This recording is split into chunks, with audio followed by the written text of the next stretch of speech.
Hello everybody, on today's video we're doing some snow cleanup at the dealership. The loader's doing the heavy work.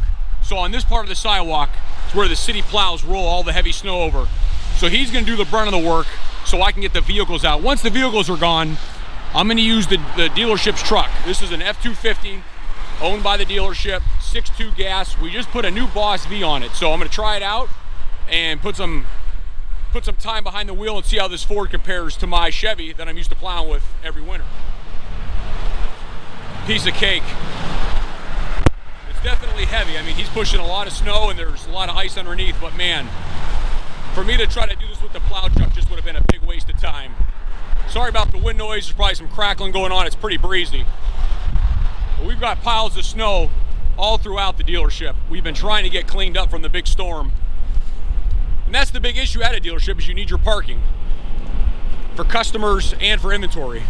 So here's the lot truck that's owned by the dealership. It's a 2011 F-250, 6.2 gas, and we just put a new Boss on it. 8-foot 2-inch DXT.